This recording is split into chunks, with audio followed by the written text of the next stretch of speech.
नमस्कार, म टङ्क पन्त। आदरणीय दर्शकवृन्द, कार्यक्रम विशेष संवादमा हार्दिक स्वागत गर्न चाहन्छु। आज हामी विशेष संवादमा नेपाली काङ्ग्रेसको हालै सम्पन्न केन्द्रीय समितिको बैठकले गरेका निर्णय, काङ्ग्रेसले अब चाल्ने कदम र केही हामी संसदतर्फ पनि जोडिएर कुराकानी गर्नेछौँ। उहाँ नेपाली काङ्ग्रेसका प्रचार विभाग प्रमुख एवं नेता र सांसद पनि हुनुहुन्छ मीनबहादुर विश्वकर्मा। स्वागत छ यहाँलाई। हस्, धन्यवाद। आराम हुनुहुन्छ? ठिक छ। के छ हालचाल?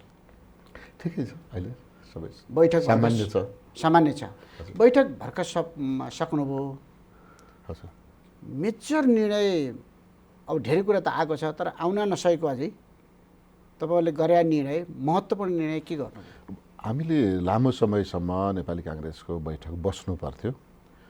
विविध कारणले, आन्तरिक व्यस्तता, बाह्य परिस्थिति, राजनीतिक परिवेश, हजुर, बैठक बस्दा र नबस्दा के हुन्छ भन्ने समेतको विश्लेषण गरेर लामो समयसम्म बैठक बसेन अथवा बैठक बोलाइएन। परिणामस्वरूप पार्टीका नेतादेखि मतदाता, समर्थक, सदस्य, शुभचिन्तक समेतमा काङ्ग्रेस सुत्यो कि क्या हो, काङ्ग्रेस शिथिल भयो, काङ्ग्रेस अब निदायो, काङ्ग्रेस अब बिउजिँदैन भनेर नकारात्मक टिप्पणी र बजार हल्ला चल्न थाल्यो। पार्टीको बैठक बोलायौँ। लामो समयसम्म पछि बैठक अत्यन्तै सौहार्दपूर्ण वातावरणमा सम्पन्न भयो र अझ भन्नुपर्दा त अनौठो काम गऱ्यौँ हामीले, जुन चाहिँ लाइभ गर्नु, प्रत्यक्ष प्रसारण बैठक कक्षबाट, हलबाट प्रत्यक्ष प्रसारण गऱ्यौँ र संसारलाई नेपाली काङ्ग्रेससँग जोड्यौँ। त्यो हाम्रो उपलब्धि मानेका छौँ। त्यो चाहिँ प्रक्रियामा। निर्णयमा चाहिँ हामीले 3 प्रकृतिका निर्णय गऱ्यौँ। एउटा चाहिँ नेपाली काङ्ग्रेसको आन्तरिक जीवनसँग शुद्धिकरण र सुदृढीकरण गर्ने कुरा, जो गुनासो थियो, जनगुनासो थियो।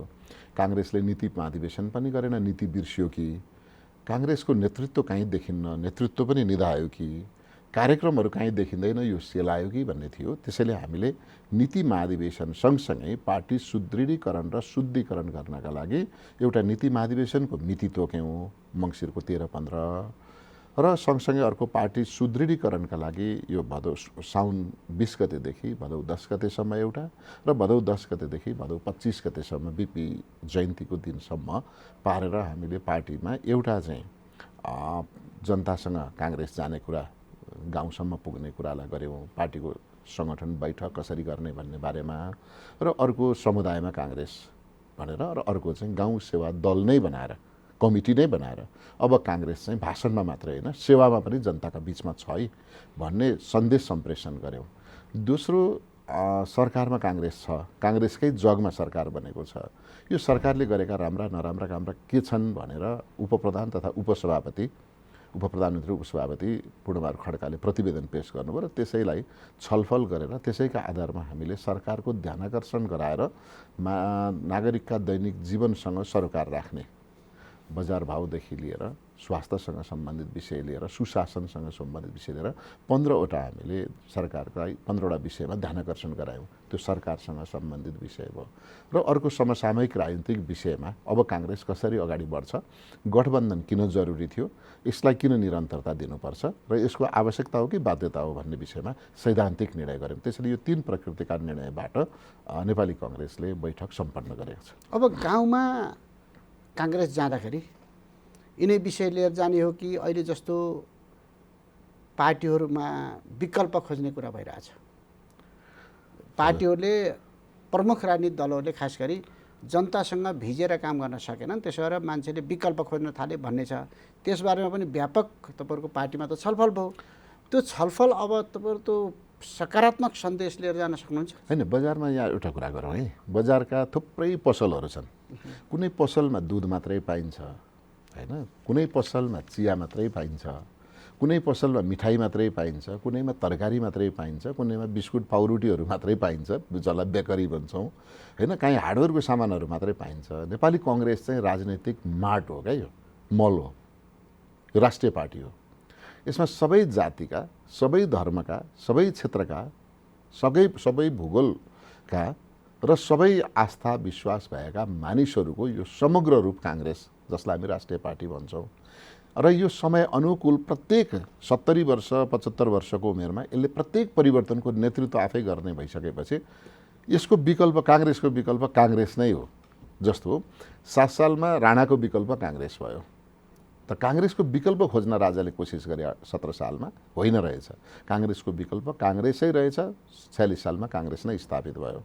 62-63 को जनआन्दोलन मार्फत फेरि काङ्ग्रेसको विकल्प खोज्न द्वन्द्वमा गए केही साथीहरू, काङ्ग्रेसको विकल्प खोज्न कहीँ गए अरू साथीहरू, तर फेरि काङ्ग्रेस नै अग्रपङ्क्तिमा आएर काङ्ग्रेसले हाम्रो विकल्प हामी नै होइ भनेर सबैलाई जनविश्वास दिलायो र त्यसको नेतृत्व काङ्ग्रेसले नै गर्यो। राजाले काङ्ग्रेससँग न्यु खोजे, फेरि होइन, राजाले काङ्ग्रेससँग झगडा गर्न खोज्दा काङ्ग्रेसको विकल्प, राजाको विकल्प पनि काङ्ग्रेसको भनेर हामीलाई स्थापित गरेको छौँ। त्यसैले बजारमा राजनीतिक वृत्तमा जे जस्तो चर्चा चल्छ, परिचर्चा चल्छ, छेडी खुन्तिनीहरू र यो सबै जनताको आकाङ्क्षा काङ्ग्रेसबाट मात्रै पूर्ति हुन्छ भन्ने हिसाबले सामाजिक रूपान्तरणको सवाल हामीले हेऱ्यौँ भने 7 सालमा जातपात मान्दैनौँ, सँगै बस्छौँ, सँगै खाउँ, भात भताको खुसी भन्ने जातीय विभेद विरुद्धको नारादेखि किसानहरू नै मात्रैले मुलुकको अर्थतन्त्र धानेको मुलुकमा जमिन जोत्नेको हुन्छ, घर पोत्नेको हुन्छ भन्ने कुरा, त्यस पछाडि सँगसँगै आइसकेपछि 46 सालको 47 को संविधान मार्फत विशेष अधिकार,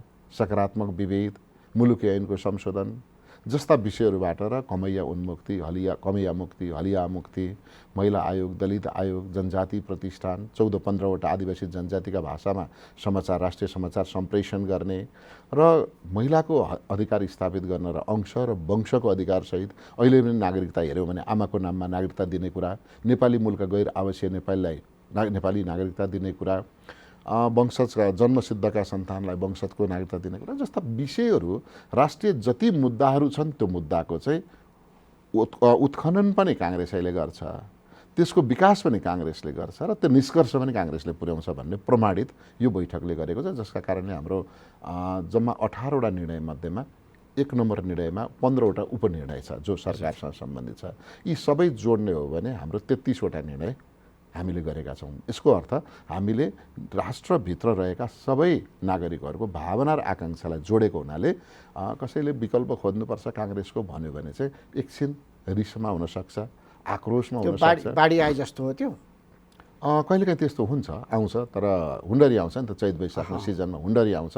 हुन्डरी आउँदा छानै उखाल्ला जस्तो, छेउछाउका रुख लडाउला जस्तो, झोलुङ्गे पुल उडाइदेला जस्तो गर्छ, तर त्यसलाई एकछिन धैर्यता गर्यो भने फेरि ठिकठाक पुरानै प्रकृतिमा हामी आइपुग्यौँ। त्यो चैत वैशाखको हावा हुन्डरी जस्तो विकल्प खोजिए जस्तो चाहिँ होइन।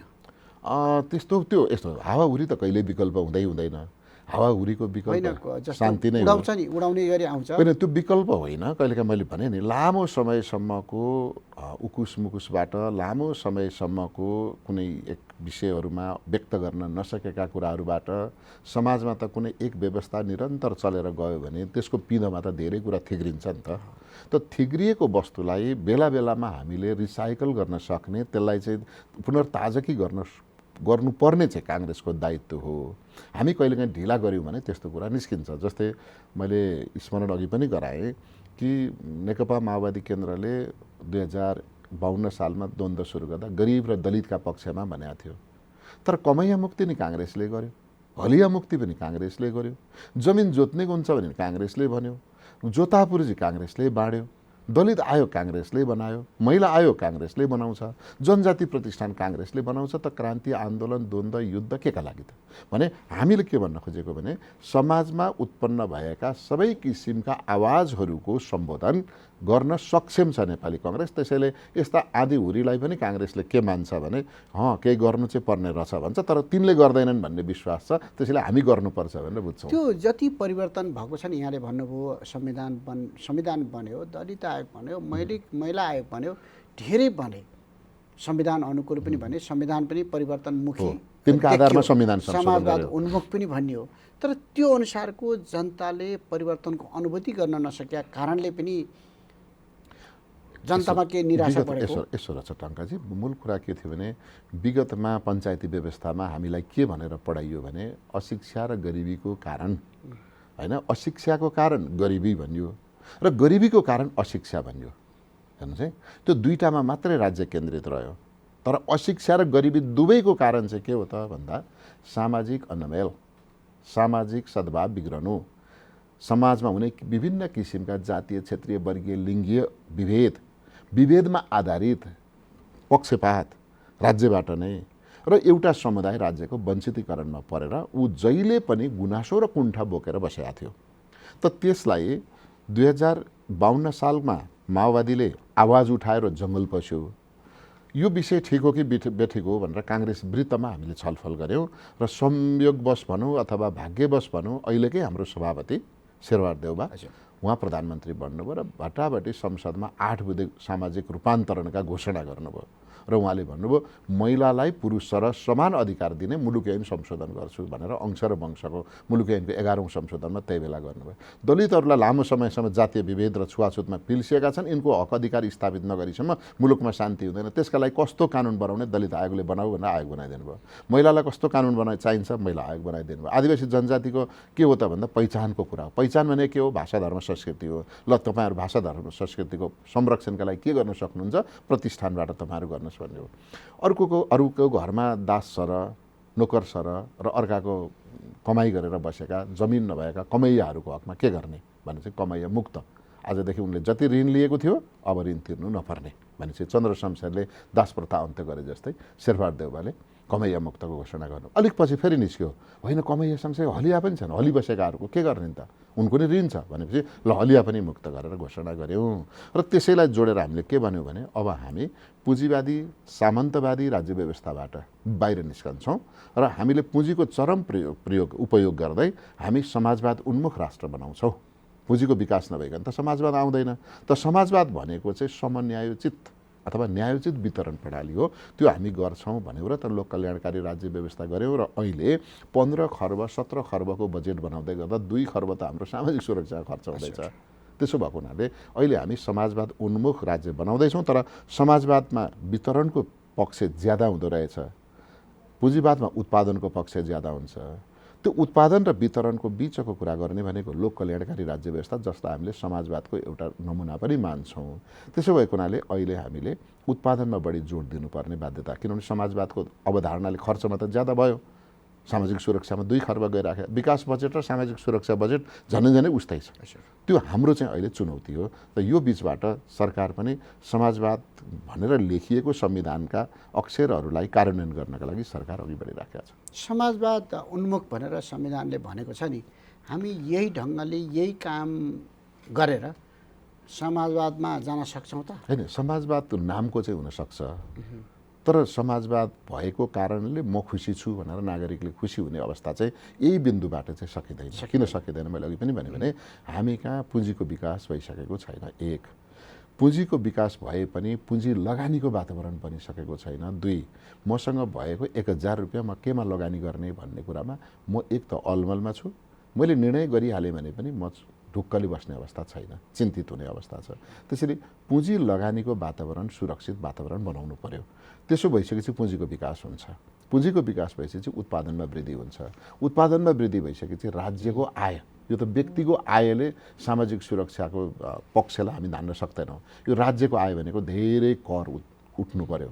त्यो कर उठ्नका लागि उत्पादनका क्षेत्रहरू व्यापक हुनु पर्यो, व्यापारका क्षेत्रहरू व्यापक हुनु पर्यो। र भनेको मतलब उद्योगी र व्यापारीलाई लगानीको सुनिश्चित वातावरण बनाएर उद्योग व्यापार गर्न नसक्नेहरू, रोजगारीबाट वञ्चित भएकाहरू, शारीरिक रूपमा अथवा विविध कारणले असक्षमहरूलाई, वृद्ध बालक लगायतकालाई स्वास्थ्य शिक्षाका क्षेत्रमा हामीले केही सुविधा दिन सक्यौँ राज्यले भने त्यसलाई हामीले नै भन्ने हो कि समाजवाद उन्मुख अथवा सामाजिक सुरक्षा सुनिश्चित भएको अर्थतन्त्रलाई हामी समाजवादी अर्थतन्त्र भन्ने हो। त्यसो गर्नका लागि हामीसँग ढिकुटीमा चाहिने चिज पर्याप्त हुनुपर्छ। अहिले त्यो ढिकुटी छैन। ढिकुटी नभएको हुनाले नीतिगत रूपमा हामीले बाँड्ने त भन्यौँ, तर हामीसँग बाँड्ने चिज छैन। मागेर बाँड्नेलाई समाजवाद मान्यौँ भने हामी झन् दशकौँ दुःख पाउँछौँ। अहिले हामी समाजवादमा जान सक्ने अवस्था तत्काल छैन। होइन, समाजवादमा जान सक्छौँ, तत्काल छैन। तत्काल मैले अघि पनि भने नाममा छौँ, हामी नाममा त छौँ। नाममा अहिले हामी समाजवादमा छौँ, रूपरेखा समाजवादी रूपरेखामा छौँ। तर त्यो समाजवादी रूपरेखालाई बलियो बनाएर लिएर जान, त्यसलाई अर्थपूर्ण ढङ्गले व्यवहारिक कार्यान्वयन गर्दै लिएर जानका लागि चाहिँ हामीसँग चिज हुनु पर्यो। जस्तो यहाँ ट्याङ्की पनि छ, यहाँ धारा पनि छ, तर ट्याङ्कीमा पानी छैन। भनेको मतलब हाम्रो खानेपानीको व्यवस्था छ, तर खानेपानी आउने अवस्था छैन। यसलाई यसरी बुझ्यो भने राम्रो हुन्छ। ट्याङ्की पनि ठुलो छ होइन, यहाँ वितरण गर्ने धाराहरू पनि प्रशस्त धारा जोडिएका छन्, तर ट्याङ्कीमा पानी छैन। यो ट्याङ्कीमा पानी आउने कुरा चाहिँ के गर्नु पर्यो, उद्योग धन्दा व्यापार व्यवसायलाई अनुकूल वातावरण नबनाइदिकन उहाँहरूले कर तिर्ने वातावरण हुँदैन। त्यो कर नतिरेसम्म यो ट्याङ्कीमा राजस्व आउँदैन। राजस्व त्यहाँ पर्याप्त नआएसम्म यो सामाजिक सुरक्षाका धारामा पानी बगाउन सकिँदैन। त्यसैले संरचना बनायौँ संविधान मार्फत, संरचना बनायौँ सरकारको नीति तथा कार्यक्रम मार्फत, तर हाम्रो जे संरचना हो त्यो संरचनाभित्र मैले फेरि पनि भन्छु, जानेर या नजानेर लगानी मैत्री वातावरण चाहिँ हामीले बनाइराखेका छैनौँ। म जस्तै अहिले पनि यहाँलाई स्मरण गराउँ, 2-3 भ्रष्टाचारका काण्डमा राजनैतिक निर्णय गर्ने मानिसहरू सानमानका साथ बजारमा हिँडिरहनु भएको छ हो। लगानी गरेर पुँजी लगानी गरेका मानिसहरूलाई अपराधी बनाएर हामी थुनिराखेका छौँ। अब भन्नुहोस्, त्यही तहको व्यापारी, त्यही तहको अर्को लगानीकर्ता, उसले त एकछिनको लागि मान्नु र 1 अरबकै जग्गा किन्यो भने पनि 7% त 7 करोड त ट्याक्स तिर्यो नि त। तर कोही मानिसले त्यो गलत निर्णय गरे बापत 7 करोड घुस खायो। 7 करोड घुस खाने मान्छे शानदार ढङ्गले हिँडिराखेको छ, तर झुक्किएर 7 करोड कर तिर्ने परिस्थितिमा पुगेको मान्छे चाहिँ अपराधी बनिराखेको। मैले के भन्नु खोजेँ भने, लगानी गर्ने मानिसहरू आज हामी स्वदेशी लगानीकर्तालाई यसो गर्दैछौँ भने अब विदेशी लगानीकर्ताले त यो समाचार हेरिराखेका छ। त्यही देशमा 50 वर्ष व्यापार गरेको मान्छे यसरी फस्दैछ। अब म गएर लगानी गरेर दोस्रो अर्को फेरि फस्ने काम किन गर्नु भनेर त ऊ त उही बन्द गर्यो र नेपालमा लगानी गर्न खोजेको थियो। यदि उसले चाहिँ $1 मिलियन लगानी गर्न खोजेको थियो भने त ऊ त श्रीलङ्का जाला, मलेसिया जाला, कतार जाला, दुबई जाला। त्यसैले हामीले उनीहरूलाई आउँ लाग्ने र नेपालीमा अलिकति पैसा भएका नेपालीहरूलाई बसौँ लाग्ने वातावरण बनाउनुपर्छ। त्यसलाई हामी लगानी मैत्री वातावरण भन्छौँ र त्यो लगानी मैत्री वातावरण भएपछि मात्रै यहाँ उत्पादनको क्षेत्र सुखद हुन्छ, मानिसको आकर्षण बढ्छ। जस्तो नेपाली काङ्ग्रेसको हालै सम्पन्न केन्द्रीय कार्य समितिको बैठकमा यहाँले भन्नुभयो अनौठो खालको एउटा लाइभ संसारलाई देखाउने गरी बैठक गर्नुभयो। त्यो सबैले प्रशंसा पनि गरे, त्यसले पोजिटिभ मेसेज पनि दियो। त्यो सँगसँगै जसरी केही युवा त अब धेरै हुनुहुन्छ त्यहाँ, केही युवाहरूले अब युवाको उसमा जानुपर्छ नेतृत्व, अब यो नेतृत्वले भएन भनेर जसरी पहिला कुरा उठाउनु भएको थियो, त्यहाँ चाहिँ अलिक खरो रूपमा पनि कुरा त बैठकमा उठ्यो र लास्टसम्म पनि अब यो नेतृत्वले हुँदै हुन्न भनेर जसरी भन्दै गर्नुभएको छ, खास गरी पदाधिकारी लेभल, त्यो पनि महामन्त्री लेभलबाटै, त्यसलाई चाहिँ कसरी व्यवस्थापन गर्दै हुनुहुन्छ? कहिलेकाहीँ के हुन्छ भने पोलिटिक्स इज अ गेम जित्नका लागि हरेक खेलाडीले रुल आफू अनुसारको खोज्छ, आफू अनुसार। जस्तो हामीले कछुवा र खरायोको कथा सुनेका छौँ नि त, होइन? खरायो र कछुवा दौडिने प्रतियोगिता गर्दा सुरुमा त खरायो त लङ्कै छोडिहाल्यो, कछुवा उपर रहेछ भनेर भुसुकै निधायो। निधाइसकिसकेपछि कछुवा चाहिँ सुई गरेर कछुवाले जित्यो। खराएका मान्छेले जिस्काए खरायोलाई, कछुवासँग हार्ने भने। त्यस पछाडि के भन्यो भने खरायोले, होइन यो दौड त फेरि दौडिनु पर्यो, म त अघि झुकिएछु भन्यो। फेरि दौडिँदा त खरायोले जित्यो। जितेपछि कछुवालाई फेरि जिस्काए, तेरि आफैले जितेको गेम फेरि हार्ने, नामर्दो लाजमर्दो भयो नि त उसलाई त। त्यस पछाडि अब के गर्ने त भनेर उसले सल्लाहकारसँग सल्लाह लियो। सल्लाह लिँदा उसले के भनेर प्रस्ताव राख्यो, यो गेम फेरि दौड्यो। तैँले भनेर खरायोले भनेर 2 पल्ट दौडेपछि कछुवाले भनेर नि त 2 पल्ट दौडिनु पऱ्यो नि त, ल हुन्छ। त अब दौडिँदा के गर्ने भन्दा कछुवाले भन्यो, जमिनमा हामीले 2 पल्ट दौड्यौँ, अब 1 पटक पानीमा दौड्यौँ भनेपछि अब पानीमा दौडिने खेल लागू गरेपछि त कछुवा फेरि गयो, खरायो डुबिहाल्यो। त्यस्तै खेलाडीले हरेक नियम आफ्ना पक्षमा माग्छ। अहिले हाम्रो पनि साथीहरू विविध गुण भएका, विविध योग्यता भएका, विविध क्षमता भएका, विविध पहिचान भएका साथीहरू हाम्रो पार्टी, अघि मैले भनिहालेँ यो त ब्रह्माण्डै पार्टी हो नि त नेपालको त। त्यसो भएको हुनाले साथीहरूलाई कहिले के लाग्छ भने कहिलेकाहीँ एजेन्डाले जित्छ, त्यति बेला एजेन्डा बलियो हुनुपर्छ भन्नुहुन्छ। कहिलेकाहीँ एजेन्डा आफ्नो हुँदैन, त्यति बेला एज बलियो हुनुपर्छ, एजले गर्दा हुन्छ भन्नुहुन्छ। अब यसमा यो एज हो कि एजेन्डा हो भन्नेमा मेरो धारणा चाहिँ पार्टीभित्र मैले बोल्दै आएको, राजनीति चाहिँ एजले हुँदैन, किनभने एज अस्थायी हुन्छ। सबै साथीहरूलाई मेरो अनुरोध, जो अहिले युवा हुनुहुन्छ, बुढो हुने पक्का छ है, ज्येष्ठ हुने पक्का छ, सिनियर हुने पक्का छ, बुढो हुँदै जाने, परिपक्व हुँदै जाने कुरा पक्का छ। त्यसैले अहिले म बलियो छु भनेर बाँकी जम्मै कमजोर छन् भन्ने दृष्टिकोणबाट एज होइन, पोलिटिक्स चाहिँ एजेन्डाले हुन्छ। अन्यथा यदि हुँदैन थियो भने 62-63 को जनआन्दोलन अहिले पनि मलाई झलझली याद आउँछ। श्रद्धेय गिरिजाप्रसाद कोइराला बिहान 7:30 पाउने 8मै रत्न पार्क आइपुग्नुहुन्थ्यो। हामी कम मान्छे पुगेका हुन्थ्यौँ र उहाँ त्यति बेला 82 वर्षको हुनुहुन्थ्यो, तर 22 वर्षको ठिटो आङ तानेर आमासँग चिया माग्दै गरेको हुन्थ्यो त्यो बेला। भने त्यो एज हो कि एजेन्डा हो त भन्दा चेतना सबैभन्दा ठुलो कुरा रहेछ र त्यो चेतनाले पत्ता लगाएको एजेन्डामा टेकेर गरिने राजनीति चाहिँ पक्का राजनीति हुने भएको हुनाले अहिले कङ्ग्रेसभित्र केही साथीहरू एजको कुरा उठाउनुहुन्छ त्यो अस्थायी हो। त्यो देखिहाल्यो, केन्द्रीय कार्य समितिको बैठकमा देखियो कि अस्थायी विषयले धेरै मान्यता पाउँदो रहेछ। तर जनताले पनि नेतृत्व एउटै व्यक्ति भइरहने भन्दा पनि चेन्ज पनि खोज्छ नि त। चेन्ज छ त। हाम्रो विधानमा त अरू पार्टीको भन्दा नेपालमा एउटै पदमा कुनै पनि व्यक्ति 2 पटक भन्दा उम्मेदवारै बन्न पाउँदैन। सभापतिको निर्वाचित हुने त कुरै छोड्दैन, 2 पटक उम्मेदवारै हुन पाउँदैन एउटै पदमा। हेर्नुहोस् है, भनेको हाम्रो पार्टीले सभापति, जिल्ला सभापति, क्षेत्रीय सभापति, वडा सभापति पनि 2 कार्यकालभन्दा पाउँदैन भनेको त नेतृत्व परिवर्तनशील छ भनेको हो नि त।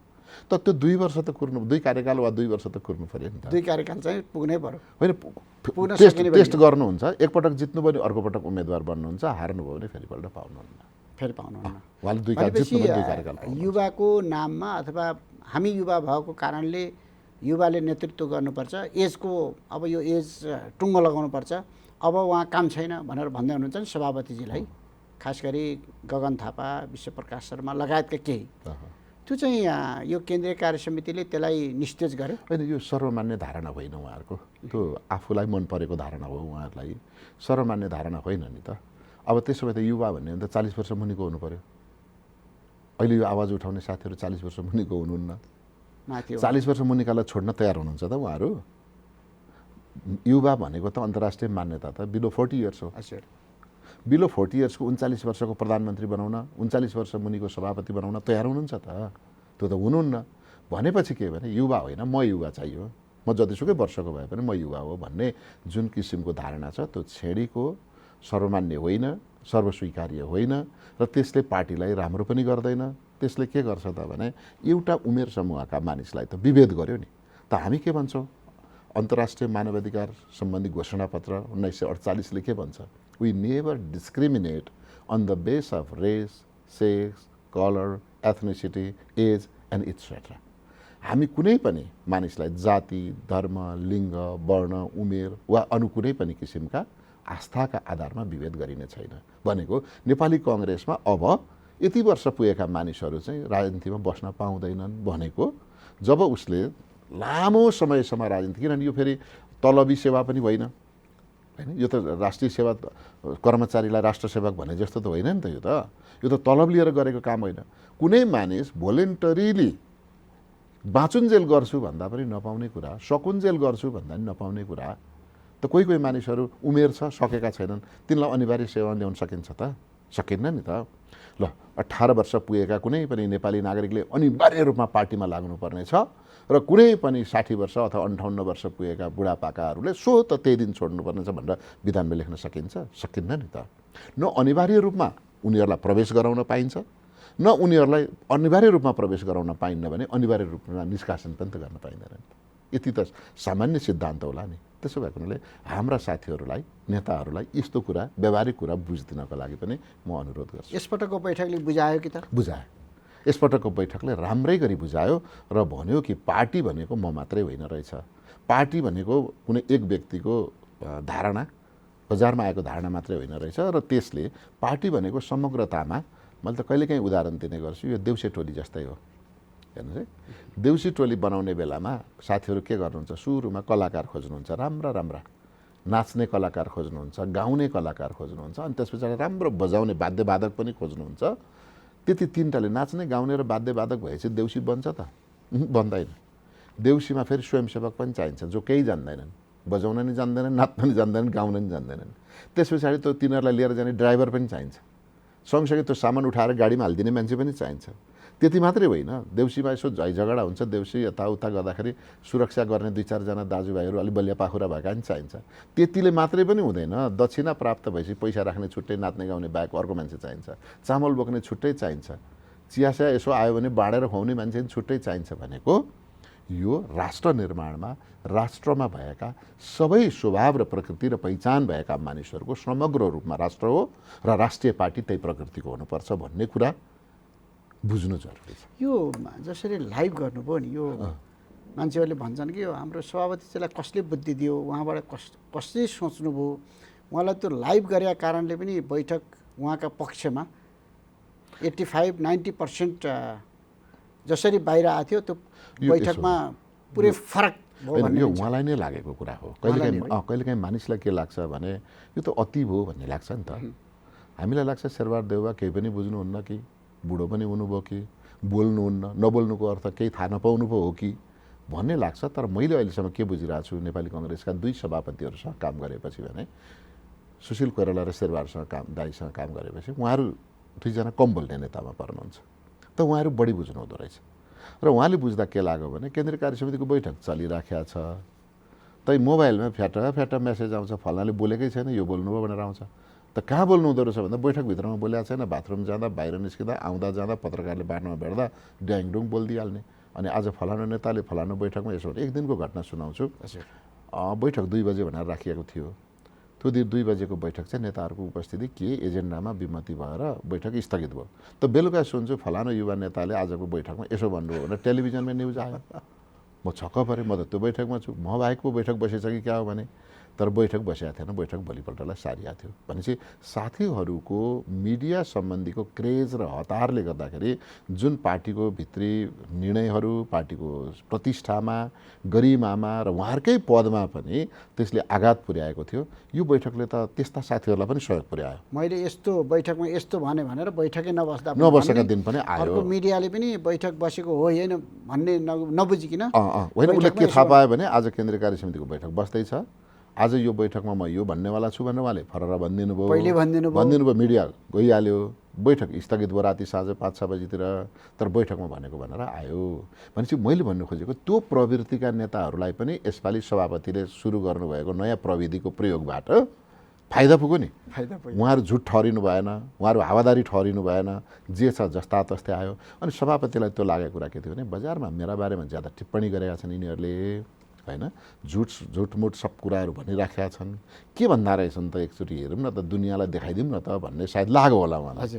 त्यो लागेर त्यो गर्नुभएको थियो। यसले 2टा फाइदा गर्यो। एउटा कुरा नक्कली कुरा बाहिर आएन, दोस्रो कुरा साथीहरू बोल्ने साथीहरूले व्यवस्थित हुनुभयो। एकपल्ट याद गर्नुभएको छ होला, एकजना केन्द्रीय सदस्यले बोल्दै गर्दा चर्को बोल्दै हुनुहुन्थ्यो, सभापति लाइभ पनि छ ख्याल गर है भन्नुभयो, लाइभ भइरहेछ यो पनि ख्याल गर है भन्नुभयो, होइन। त्यसो भनेको अर्थ के भने बैठकमा बोल्ने जस्तो हामी संसदमा बोल्दाखेरि व्यवस्थित भएर बोल्छौँ, पार्टीभित्र पनि त त्यो भोलिका सांसद, हिजोका सांसद, भोलिका सांसद, आजका सांसद सबै छौँ भनेपछि हामीले पनि व्यवस्थित हुनुपर्छ भन्ने यसले एउटा सिकायो। अर्को कुरा, काङ्ग्रेस चाहिँ क्याडर्स बेस्ड पार्टी मात्रै होइन है, यो मास बेस्ड पार्टी हो, यो जनताको पार्टी हो।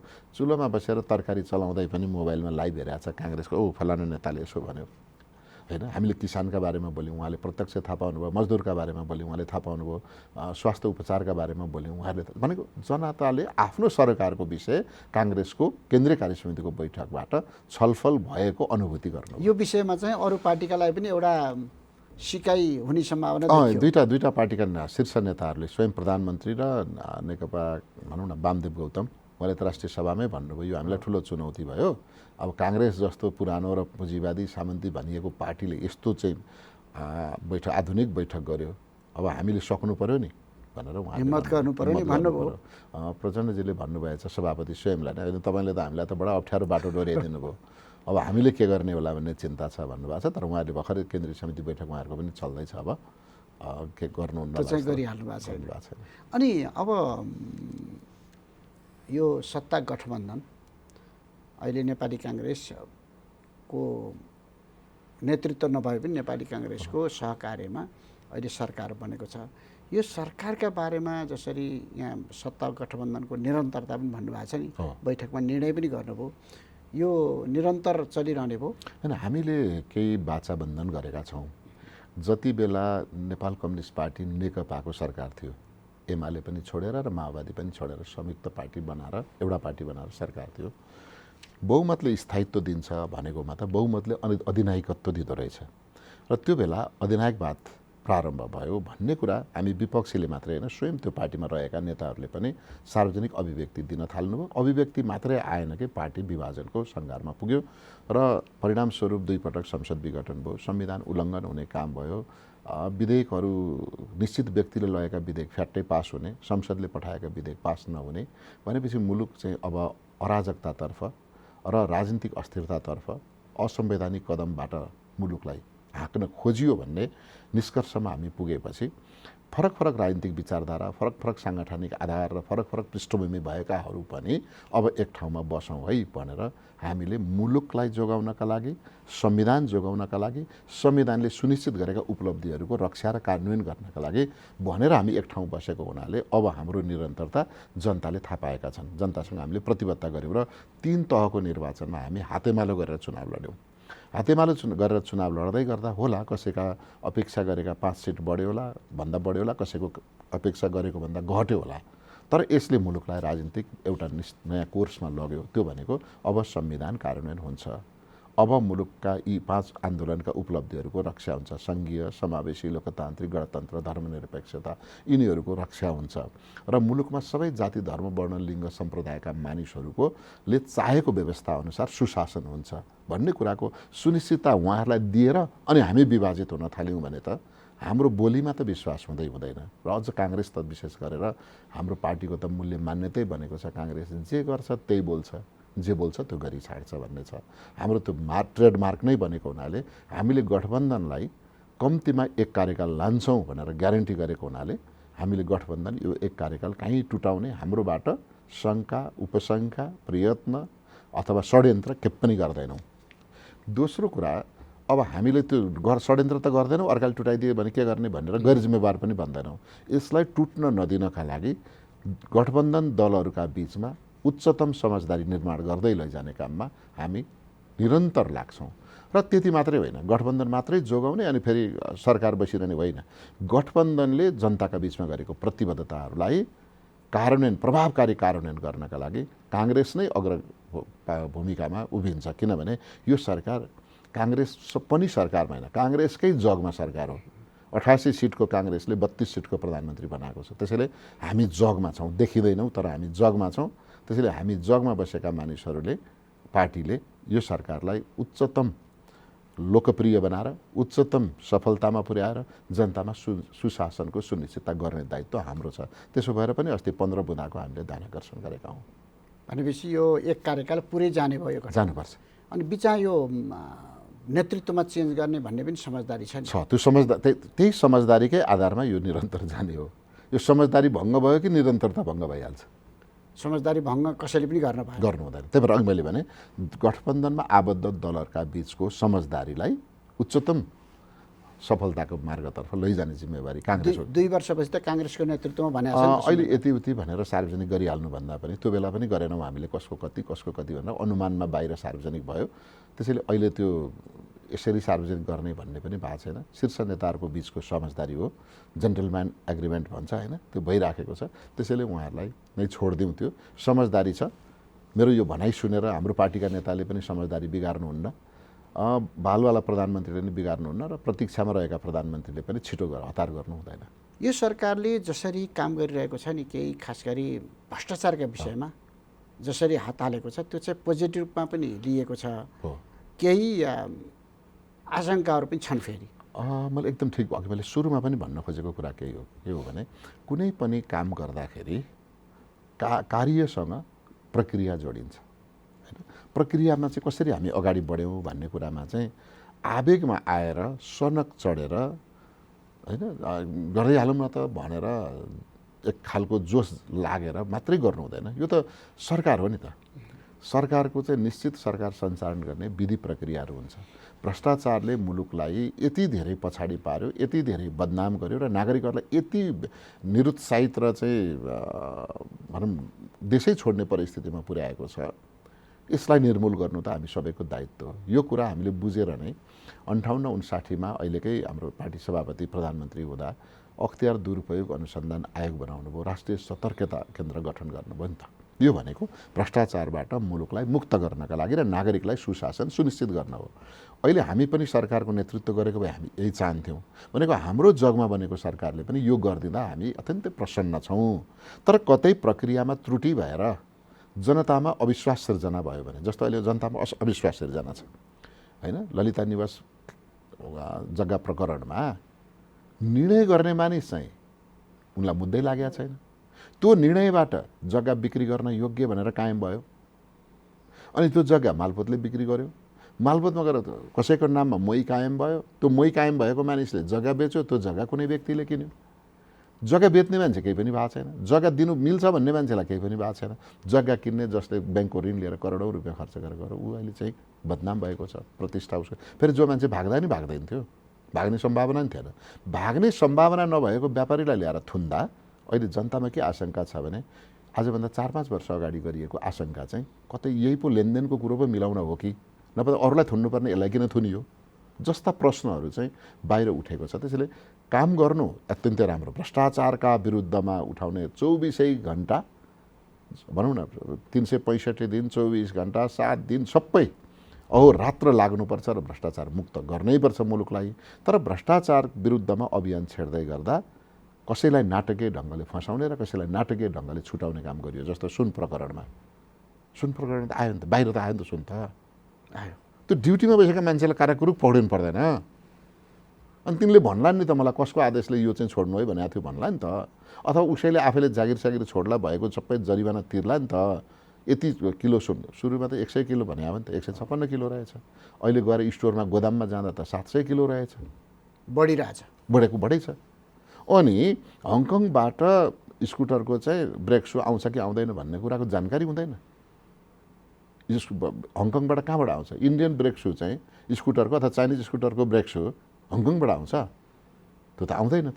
त्यसो भएको हुनाले यो विषयमा पनि खोज गर्दा जनताले पत्याउनु पर्यो। अहिले जनता फेरि यस्तो छ, पहिले चाहिँ पढेका मानिसहरू पत्र पत्रिका पढ्ने मान्छे मात्रै बाठा हुन्थे।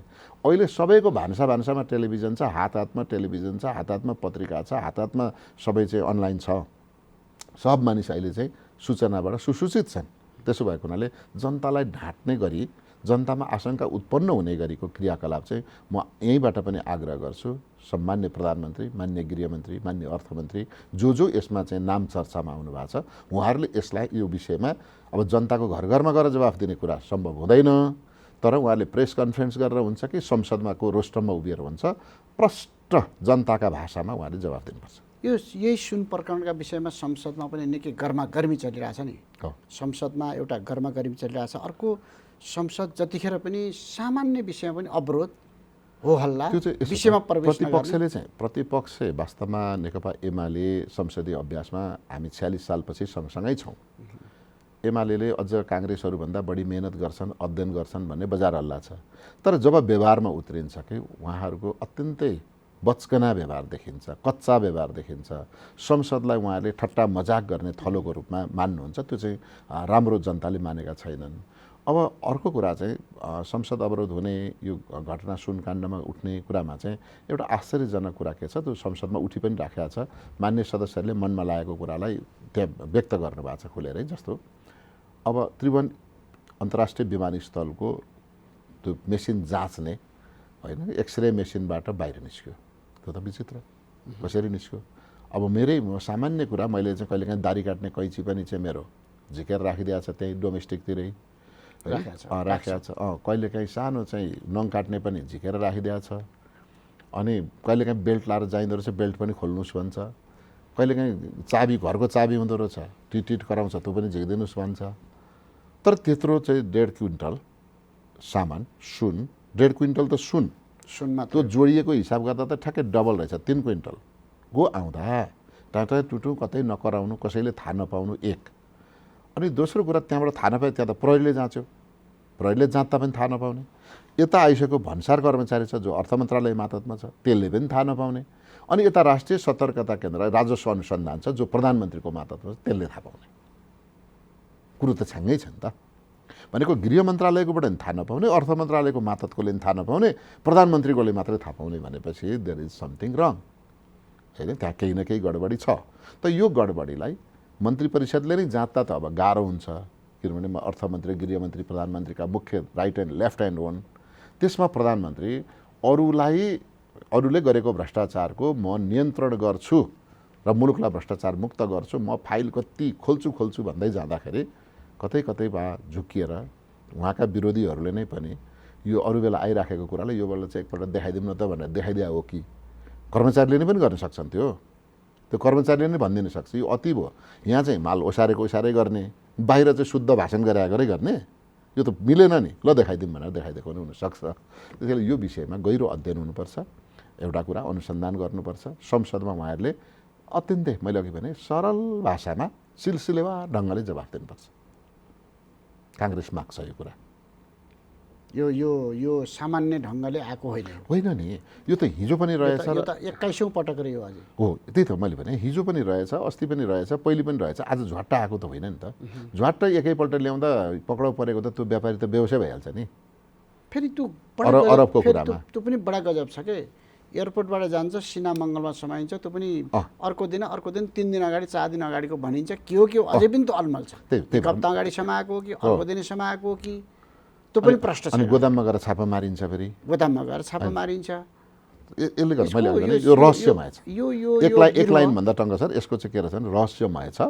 त्यसैले कुन सांसदले कति चर्को बोलेर बोल्नुभयो, कुन सांसदले के भन्नुभयो, विपक्षीले के भन्यो होइन, यो स्वयं सरकारका मुख्य प्रधानमन्त्री, मन्त्री र गृहमन्त्रीहरूको यो दायित्व हो, जिम्मेवारी हो। संसदप्रति जवाफदेही सरकार हो। संसदमा उहाँहरूले जवाफ दिनुभयो भने त्यो म जस्ता जनतालाई पनि जवाफ दिएको बुझिन्छ। संसदमा जसरी सरकारले जवाफ दिनु पर्थ्यो, यति लामो समय हुँदा पनि जवाफ नदिनुको कारण चाहिँ के हो? होइन, कारण त नभनौँ, त्यो सरकारलाई नै थाहा होला होइन। अब संसदमा किन मागियो भन्ने कुरा मैले भन्न सक्ने भए त्यो जनताको विषय भयो। सरकारले किन जवाफ दिएन भन्ने कुरा सरकारको विषय भयो। उहाँहरूको केही अप्ठ्यारो होला नि त, रहस्य अप्ठ्यारो अनेक। यो त होइन, यो थाहा नपाएर त जवाफ मागे हो। थाहा नपाएर हो नि, यो रहस्य थाहा नपाएर रहस्य भन भने अब संसदले त्यो रहस्य उहाँहरूले भन्न सक्ने कि नसक्ने सरकारको दायित्व हो। सरकारले भन्नुपर्छ। सरकारले भनेन भने त हुँदैन, किनभने त्यो अरूतिर फर्काएको भ्रष्टाचार विरुद्धको बन्दुक यदि यो जवाफ दिनु भएन भने उहाँहरूतिरै फर्किन्छ। तर भ्रष्टाचारका विषयमा जसरी कदम चालेको छ नि, नक्कली भुटानी शरणार्थी लगायतका विषय, यसमा त सरकारको पोजिटिभ रोल भन्ने जस्तो सरकारको अझै पनि मैले भनेछु, मैले सुरुकै दिनमा केही मानिसहरू पक्राउ पर्न बित्तिकै मैले सामाजिक सञ्जालमा लेखेका थिएँ, जनतामा उत्पन्न आशंका निवारण हुने गरी र विश्वसनीय हुने गरीको सरकारले अनुसन्धान सुरु गर्नुहोस् भनेका थिए। अहिले जनताले फलानु पनि हो, फलानु पनि हो, फलानु पनि भने अर्थमा कसैको जाहेरी पनि परेको छैन, प्रमाण पनि भेटिएको छैन, के पनि छैन, उनीहरू पनि त्यहीँ छन्।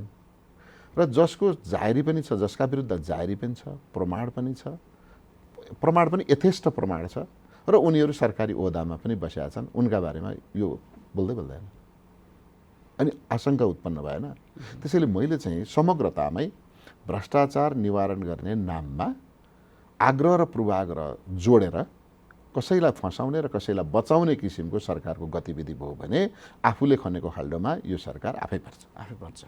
जस्तो नक्कली भुटान शरणार्थी प्रकरणमा त पहिलो चरणमा जति समाइए त्यो समाइएका मान्छेहरूले दोस्रो चरणमा यदि फाइल खोल्ने भनिएको छ नि, त्यो फाइल खोल्दा धेरै जिम्मेवार मान्छेहरू पनि पर्छन् र भनेको पनि छ।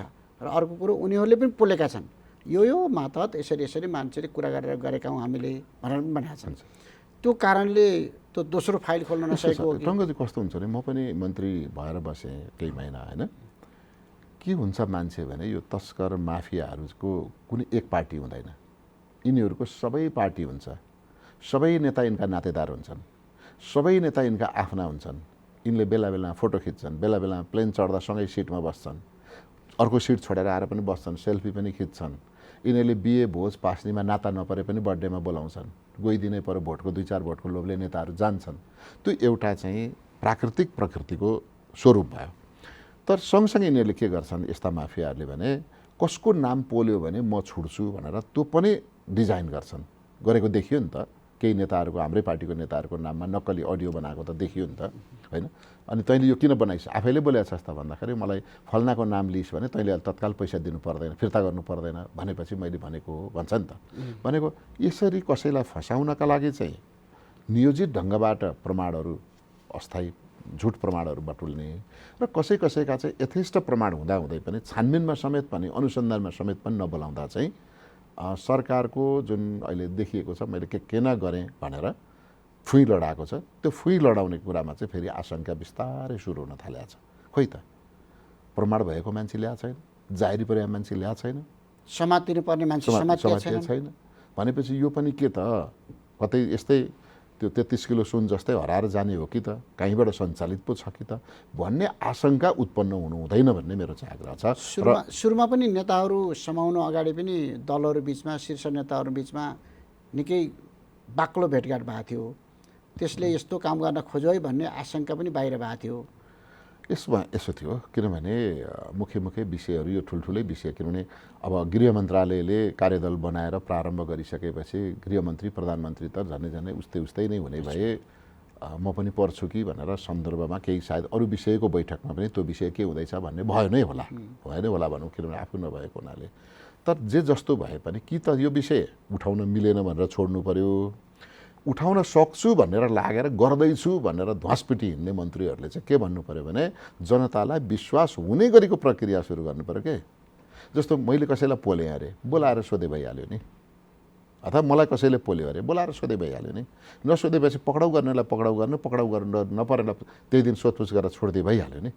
सोध्नु त पऱ्यो नि, अनुसन्धानको दायरामा त ल्याउनु पऱ्यो नि। तर कसैलाई अनुसन्धानको दायरामा पनि नल्याउने, जसलाई जाहेरी परेको छ, जसलाई पोलेका छन्, जसको प्रमाण भेटिएको भन्छन्, प्रमाण हो कि होइन, ती कुरालाई त कम्तीमा सोधपुछसम्म गर्नु पर्थ्यो। र कोही पदमा बसेका छन् भने निलम्बनसम्म त गर्नु पर्थ्यो होला। तर पदै नभएकालाई निलम्बन गर भन्ने, पद भएकालाई के पनि नगर्ने जुन छ, त्यसबाट अलिकति आशंका बढाएको छ। त्यही त, त्यो सामान्य कर्मचारी निलम्बनमा पर्ने, अब एउटा सचिव तहको मान्छेलाई केही सिंहदरबारबाट शाखा अधिकृत हुँदा टिप्पणी उठाएको त्यो पनि मन्त्रालयबाट समाएको भए नि हुन्थ्यो। गृह सचिवलाई जानकारी छैन, मुख्य सचिवलाई जानकारी छैन, एयरपोर्टमा त्यो सेक्युरिटी पार गरेपछि समाइएको विषय त निकै टिप्पणीको पनि विषय भयो। बेइज्जती गर्नलाई त्यो त अदालतले पनि छोडिदियो, अदालतले पनि छोड्यो। जसरी अझै पनि यो सरकार भ्रष्टाचारका विषयमा जति बाहिर आएको छ भनेपछि गहिरो गरी अझै पनि नलागेको कि कहिलेकाहीँ के हुन्छ भने अपराध नियन्त्रण गर्नका लागि अपराधी एकातिर, अनुसन्धान अर्कातिर भयो भने त्यो अपराध नियन्त्रण गर्न खोजेको जस्तो लाग्दैन। जस्तो म पनि यहाँलाई स्मरण गरौँ, निर्मला पन्तको बलात्कारपछि हत्याको काण्डमा म सामान्य कानुनको विद्यार्थी भएको हिसाबले हेरेको, हामीलाई के भन्छ भने वारदात गर्दा घटनास्थलमा देखिएका ती वस्तुहरू ती सबैको प्रकृति मुचुल्का गर्नुपर्छ र प्रमाणका प्रारम्भिक आधारहरू तिनै हुन् भन्छ अपराधमा, ज्यान मुद्दामा, बलात्कारमा। त्यो तपाईँले हेर्नुभयो भने उखुबारीमा पानी जमेको छ, भेटिएको छ र त्यो कोही एकजना महिला प्रहरीले डेड बडीको शरीर पखाल्ने, उनका लुगा पखाल्ने गरिरहेका छ होइन। भनेपछि काम कुरो एकातिर, कुम्लोबोकी अर्कातिर भने जस्तो। अब त्यहाँ चाहिँ वरिपरि घेराबन्दी गरेर रातो रिबन लगाएर हुन्छ कि डोरी लगाएर हुन्छ कि प्रहरीकै सुरक्षा घेराबन्दी हालेर कोही मान्छेलाई प्रवेश गरेर छुन नदिनु पर्ने र मुचुल्का गरिसकेपछि मात्रै अगाडि ल्याउनु पर्नेमा पहिले नै सबै काम सकेर अनि पछिबाट सुरु गरिएको छ। मलाई अहिले पनि आशंका छ, दरबार हत्याकाण्डमा मलाई अहिले पनि आशंका छ। त्यो दिन म काठमाडौँमै थिएँ र त्यो दिन म घटना हुन बित्तिकै साथीहरूको सञ्जालबाट म सुसूचित थिएँ है। अब त्यो बेला दिपेन्द्र चाहिँ रङ्गशालामा ढुङ्गा टिपेर, साफ गेमको ढुङ्गा टिपेर बसेका थिए। त्यो बेला दिपेन्द्रको दिउँसोको मोड हेर्दाखेरि एक रत्ती पनि त्यो घटना हुन सक्ने सम्भावना देखिँदैन। मलाई चित्त बुझ्यो, म जनता, मलाई चित्त बुझेको छैन भने चाहिँ म जस्ता थुप्रै जनतालाई चित्त बुझ्ने गरी काम गर्नुपर्छ। त्यसले निर्मला पन्त हत्या बलात्कार काण्डमा जसरी रहस्यमय नै रह्यो भन्दिनमा बनाइयो, त्यस्तै गरी अहिले पनि यो भुटानी शरणार्थीको केसमा पनि हामीले ठुला माछा पक्ड्यौँ त भनेर केही ठुला माछा हुन् जस्तालाई पनि देखाउने, अनि साँच्चै ठुला माछाहरूलाई व्यवस्था गर्ने। ललिता निवास प्रकरणमा पनि त्यसै गरिदिने, कर्मचारीलाई पक्रिदिने, टिप्पणी उठाउनेलाई पक्रिने, अनि मन्त्रालय नै नभएको भौतिक पूर्वाधार मन्त्रालयलाई पक्रिने, भूमि सुधारलाई छोड्ने होइन। क्याबिनेटमा मुख्य सचिवले नभनिकन कुनै निर्णय हुँदैन। मुख्य सचिवले यो कानुन बमोजिम ठिक छ नभनेपछि प्रधानमन्त्रीले हुन्छ भनेर नि हुँदैन। मुख्य सचिव सबभन्दा उत्कृष्ट शुद्ध चरित्रको हुने। तर अरू मानिसहरू होला नि त, नाफाका लागि व्यापारीले त किन होला, सस्तो पाएर किन होला, सजिलो पाएर किन होला, प्राइम लोकेसन भएर किन होला, के गर्ने होला। तर उनीहरू चाहिँ पनि अनुसन्धानको दायरामा नआउने होइन। चोरीको वस्तु चोर्नु र चोरीको वस्तु किन्नु उस्तै हो भन्छ हाम्रो कानुनले होइन। हो, चोरीको वस्तु अथवा 2 नम्बरी वस्तु किने होला, उनीहरू पनि तान्ने होला। तर तान्नुपर्ने पहिले त चोरीको वस्तु चोरो कसले? एकजनाले घडी चोर्यो, चोर बजारमा हिँडिराखेको छ, त उसैले त्यहाँ बेचेको भन्दा त्यो किन्ने व्यापारी थुनियो, चोर चाहिँ छुट्यो। अनि यो पनि न्याय हुन्छ त? यो त हुँदैन नि त। त्यसैले यसमा विश्वास दिलाउनु पर्यो सरकारले। यहाँनिर विश्वासको सङ्कट छ। सरकारले अहिले जसरी काम गरिरहेछ त्यो विश्वासको सङ्कट निवारण विश्वास हुने गरी फेट्ट करेन्ट लागिराखेको छ क्या, झिल्का दिइरहेको छ, स्मुथली इलेक्ट्रिसिटी बगेको छैन, स्पार्कहरू आइरहेछ कतै कतै, गडबडी छ। गडबडी देखा परिरहेछ। त्यो न त उहाँहरूले त्यो मिलाउन नसकेर हो या मिलाउन नचाहेर हो, स्पार्कहरू देखिराखेको छ। यो स्पार्कहरू देखिनु हुँदैन, मिलाउन नचाहेर हो कि त्यो भगवान् जानुहुन्थ्यो। अब उहाँहरूसँग मेरो भेटघाट पनि छैन, अहिले सम्पर्क पनि छैन। त्यो त काङ्ग्रेसको जगमा बनेको सरकार भएको हुनाले काङ्ग्रेसले पनि भने त्यही भएर मैले यति भने, यदि यो अर्को सरकार हुन्थ्यो भने त हामी विरोध पनि गर्थ्यौँ होला। तर मैले के भन्छु भने हामी पनि भ्रष्टाचार निवारण गर्न चाहन्छौँ, हामी पनि भ्रष्टाचारको शून्य सहनशीलताको नीति लिन्छौँ। हाम्रो त भ्रष्टाचार अन्त्य गर्ने त अभियान नै हो। मैले पनि अघि भनिहालेँ 58-59 देखि नै हामी सुरु गरेका छौँ भने यही काम यो सरकारले गर्नु भनेको हामीले गरे सरह हो। त हामीले गरेको काममा भोलि बदमासी भयो भने त जनताले त काङ्ग्रेसको जगमा बनेको सरकार भन्छ नि त। जसरी भ्रष्टाचार मैले अन्त्य गर्दैछु, फाइल खोल्दैछु भनेर गृहमन्त्री प्रधानमन्त्री भन्दै हुनुहुन्छ भने त्यो फाइल खोल्दै गर्दाखेरि त जनतालाई विश्वास हुने गरी गर्नु पर्यो नि त। मैले लिएर दिएको तरकारी पकाएर खाने बेलामा चर्को बनाइदिनु त भएन नि त, खाना योग्य बनाइदिनु पर्यो नि। त्यसैले हामीले भ्रष्टाचार अन्त्य गर्नका लागि सरकारलाई साथ दिइरहेछौँ भने उहाँले भ्रष्टाचार विरुद्ध गरेको अनुसन्धान, भ्रष्टाचार विरुद्ध गरेका कारबाहीहरू जनताले पत्याउने गरेको हुनु पर्यो, विश्वास गर्ने किसिमको हुनु पर्यो भन्ने हाम्रो भनाइ हो। फाइल खोल्छु भन्दा पनि खोलेर देखाए भइगयो नि, होइन र? होइन, खोलेर त देखाउनु पर्छ त, देखाए भइगयो होइन, देखाउनै पर्छ नि। फाइल पनि खोल्छु मात्र भनेर हुन्छ। टङ्गजी सुन्नु न, फाइल नखोल्न पाउने त उहाँको हकै छैन नि। सरकारमा बस्ने होइन, प्रहरी प्रशासन चलाउने, विभिन्न किसिमका भ्रष्टाचार विरुद्धको काम गर्ने जिम्मेवारी सरकारले आफ्नो मातहतमा लिने, अनि फाइल खोल्छु भनेर थर्काएको हो, बार्गेनिङ गरे हो, त्यो गर्नु हुँदैन नि। नभनी गर्नु। जस्तो हामीले लोकमान सिंह कार्कीलाई किन महाभियोग लगाएको भन्दा उहाँले के भनिदिनु भयो भने मसँग 28वटा यस्ता फाइल छन् जुनसुकै बेला खोलिदिन सक्छु रे, के भनेको थियो त? उहाँलाई बार्गेनिङ टुल्स दिए हो त्यो पद, होइन नि त। अहिले पनि प्रधानमन्त्री र गृहमन्त्रीलाई हामीले बार्गेनिङ पोस्ट दिएको होइन, उहाँलाई काम गर्ने पोस्ट दिएको होइन। खुरु काम गर्नुपर्छ, जसको पर्छ परोस् न, तर त्यो पर्दै गर्दाखेरि सत्य तथ्यमा आधारित हुनु पर्यो। सत्य तथ्यमा आधारित गतिविधिहरू जनताले पत्याउन लायक हुनु पर्यो। जस्तो मैले अघि पनि भने हामी दरबार हत्याकाण्ड अहिलेसम्म पत्याएका छैनौँ, निर्मला हत्याकाण्ड अहिलेसम्म पत्याएका छैनौँ नि त। हो यस्तै गरी यो घटना पनि त्यसै गरी नपत्याउने गरी जानु भएन, पत्याउने गरी जानु पर्यो। फाइल खोल्छु भन्ने भन्दा पनि खोलेर देखाउनु पर्यो। खोल्छु भन्नु त, खोल्छु भन्न किन पर्यो? खोलेर एउटा प्रहरीले म चोर पक्रिन्छु भन्नु पर्यो र? उहाँलाई चोर देख्नु भएको छ, पक्रियौँ कि नपक्रियौँ भनेर बार्गेनिङ गरे हो कि भन्ने बुझ्छ मान्छे। त्यसरी फाइल खोल्ने कुरा आयो भने त्यसैले फाइल त नभनी खोल्नु पर्यो, अभियुक्तलाई थाहा नदिकन चाहिँ अनुसन्धान सकेर पक्राउ गर्नु पर्यो, मुद्दा चलाउनु पर्यो, त्यो हो नि त। भनेर फोन गरेर तपाईँको फाइल खोलिदिउँ भनेर भनेको के भने त्यो त बार्गेनिङ गरे हो। त्यो बार्गेनिङमा जानु हुँदैन। जनताले फेरि हामीप्रतिको विश्वास जनताले घटाउँदै लैजानेछन्। हुन्छ, यहाँले व्यस्तताका बिच पनि स्टुडियोसम्म आएर महत्त्वपूर्ण विचार, खास गरी नेपाली काङ्ग्रेस, संसद, सरकार, अहिलेको यो भ्रष्टाचार प्रकरणका विषयमा महत्त्वपूर्ण गहकिलो विचार राखिदिनु भयो, त्यसका लागि यहाँलाई धेरै धेरै धन्यवाद। आदरणीय दर्शकवृन्द, कार्यक्रम विशेष संवादमा आज हामीसँग अतिथि हुनुहुन्थ्यो नेपाली काङ्ग्रेसका नेता, प्रचार विभाग प्रमुख एवं सांसद पूर्व मन्त्री मीनबहादुर विश्वकर्मा। कार्यक्रम विशेष संवादको निर्धारित समय पनि सकिएको छ। प्राविधिक मित्रहरूलाई पनि धन्यवाद दिँदै म टङ्क पन्त पनि बिदा हुन्छु। नमस्कार।